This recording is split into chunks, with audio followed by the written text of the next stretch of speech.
Drug addiction is a disease of the brain. It's a disease of the brain. We don't put people that have diseases in the jail or in prison because they actually, that's, we decide, right? I mean, this person is actually has a what type of disease. I don't even dare myself to the concept of putting someone on jail because they have a disease. My brain doesn't even allow me to think that way. And yet we do that with addicted people.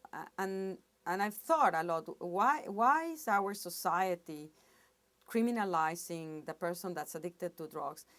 And I think it's because it has been very hard for people to recognize that our behaviors and our ability to control our desires is basically the product of very complex systems in the brain that enable us to perceive these desires, to control them, to make the right choices.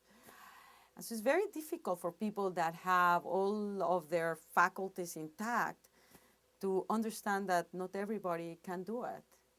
And so it's sort of easier to say, well, if I can do it, that person is not doing it because they are choosing to just have a good time.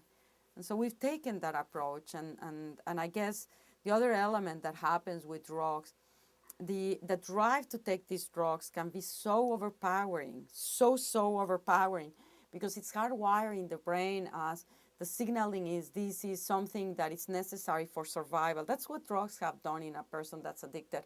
They've generated the message as the same intense as if you haven't eaten, and it's a signal you have to eat or you'll die. You have to drink water or you'll die. Very, very powerful signals, very difficult to control. When you haven't eaten for 1 week and you have food in front of you, just try to say no to that food. It's the same drive. So they can, when they are in those situations, this intense drive, they can do behaviors that are criminal. They can go and steal in order to be able to get the drug.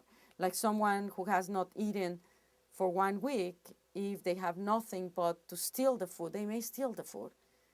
So that leads to the criminal behavior that then leads the person and the system to react very negatively. You should not steal. Of course you should not steal. But people should not be hungry. People should not be on that situation that they have to steal in order to eat. That should not happen. Like a person should not be not given treatment that is in a situation where their body is experiencing the drug as if it were a survival need. They should be provided with treatment. So yes, we should deal with drug addiction as a disease, like we deal with any of the other medical diseases. We should not be criminalizing it. When we criminalize the drug addict, nobody wins. Certainly, you're not going to improve the behavior of the person that is thrown into jail.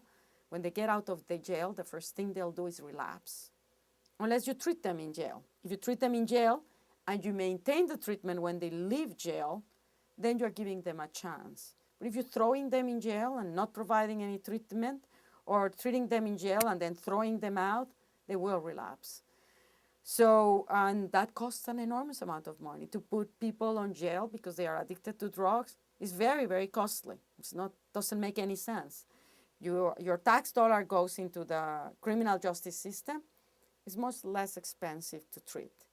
And if you treat that person, you're giving that person a chance, and you're giving the family of that person a chance. So it's a win-win.